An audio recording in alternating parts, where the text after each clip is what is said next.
In the movie Bruce Almighty, Jim Carrey plays a gentleman named, well, Bruce, who encounters God, played by Morgan Freeman, and Morgan Freeman grants Bruce the ability to kind of play God for a period of time.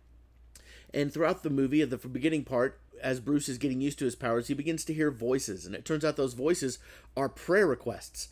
And he finally sits down to look at these prayer requests and becomes overwhelmed by them. The number of requests, the type of requests, and finally, to help himself out, Bruce just simply says yes to all of them. And naturally, chaos ensues, which kind of leads to the observation that perhaps the motivation behind the prayer requests matters. Welcome to Walking Through the Word for today. We're in John chapter 14, and we ended in verse 12 yesterday. We're going to kind of use that one and go into verses 13 and 14. In this, Philip asked a question and said, show us the Father and that will be enough. And Jesus replies, and in this reply, he tells him that very truly I tell you, whomever believes in me will do the works that I have been doing. That's important.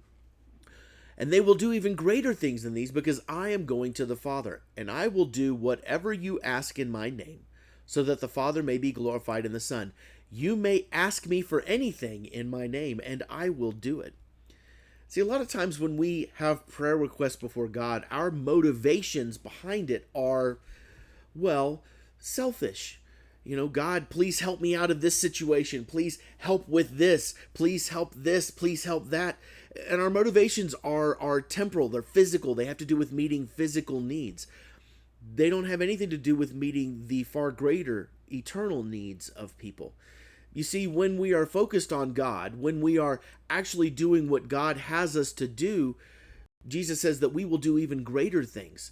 He says, whoever believes in me will do the works I have been doing. In other words, as we continue to follow Jesus, the idea is that we will become more and more in tune with what God would have us to do.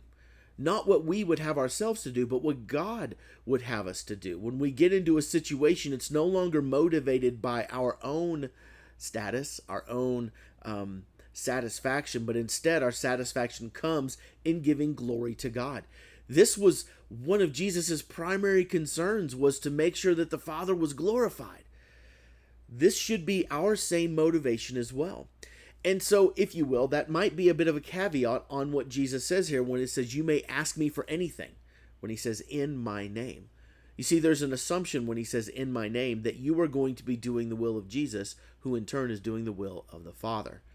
So when you ask, what you're really asking is for God's glory to be done. What you're really asking is for you to know what God's will is, and for God to provide the way for that to happen, provide the path forward. Suddenly it's no longer about, God, please let me get $1 million so that I can give it to the poor. That's not what it is. Suddenly it is, God, help me to recognize people for how you see them, and help me to serve them in a way that honors you. Help me to, in other words, we begin to pour away from ourselves and into others.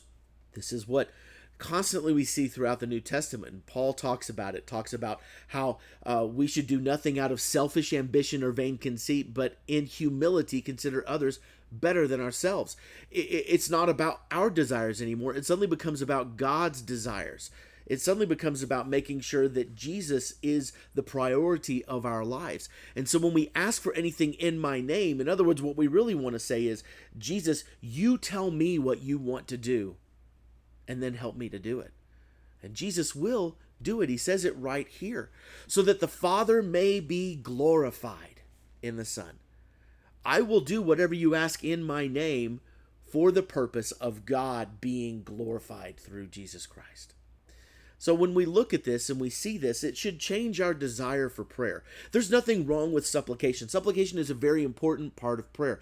Asking God for help is a very important part, but we should also examine why we are asking God for help. Are we asking God for help for our own purposes, or are we asking God for help for His glory?